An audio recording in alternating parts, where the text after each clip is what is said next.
잘 먹었다. 사실 다 먹지도 못한 음식들 아마 또 냉장고로 들어갈 테죠. 무거운 식사 후 당도 높은 탄산음료로 비로소 마무리. 그렇게 밤이 갑니다. 시간 불문. 고삐를 풀고 찾아오는 식욕. 분명 문제가 있어 보입니다. 원인을 찾기 위해 병원을 동행했습니다. 비만으로 인해 악화된 건강 상태부터 점검을 시작했는데요. 이미 당뇨를 앓고 있는 그녀.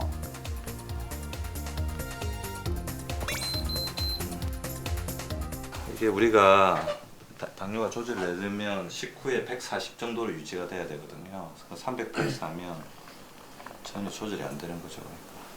많이 높은 거예요? 예, 뭐 전혀 조절이 안 되는 겁니다. 혈압 또한 정상보다 높은 수치. 보다 근본적인 원인을 찾기 위해 식욕 호르몬 검사도 병행했습니다. 몸무게도 몸무게인데 당뇨가 좀 심해서 그것도 걱정이네요. 근데 살을 빼면 당이 좋아지니까 연관성이 있는 거라서. 오랜 시간 침투하며 건강을 앗아간 제어 안 된 식욕. 이 끝없는 전쟁을 끝낼 단서가 잠시 후 스튜디오에서 공개됩니다.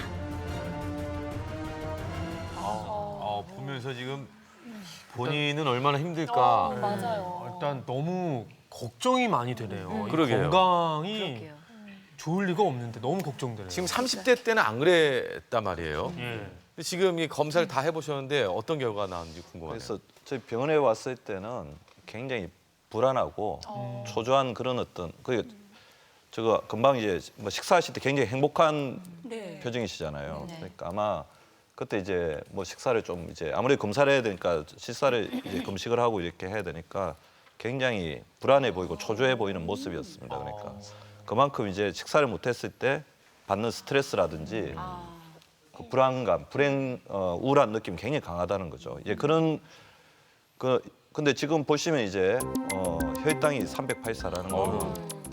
그다음에 혈압이 170에 120 정도라는 거는 혈압약하고 당뇨약을 먹고 있는데도 몸이 언제 큰 병에 걸릴지도 모르는 이제 굉장히 걱정되는 상태입니다. 그래서 지금 이거는 식사를 계속 하고 있는데도 계속 어떤 음식을 계속 먹고 있는 거 봐서 분명히 이제 위는 찼을 건데 우리 위에서 요구하는 양은 다 찼다는 거죠. 그렇지만 뇌에서 음식 계속해서 요구하는 그래서 음식 중독 상태라고 할 수 있습니다. 그래서 어떻게 보면 이게 우리 몸의 식욕을 조절하고 포만감을 조절하는 호르몬 분비 쪽에 문제가 생기고 그것이 제대로 작동 안 하면서 생기는 가짜 식욕이 굉장히 심각한 상태라고 볼 수가 있을 것 같고 저 모니터에 계신 분이 가족이라고 한번 생각을 해보세요. 맞아.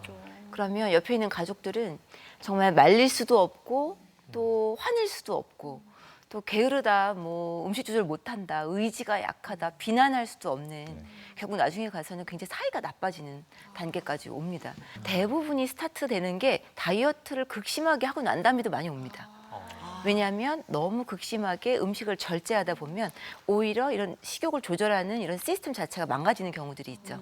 그래서 식이장애라든지 이렇게 음식 중독이 어떻게 보면 극심한 다이어트 이후에 오는 분들도 많아요. 그럼에도 불구하고 그것이 절대 조절되지 않는 이유는 알코올 중독 환자분들이 간경화가 오면서도 술을 마시잖아요.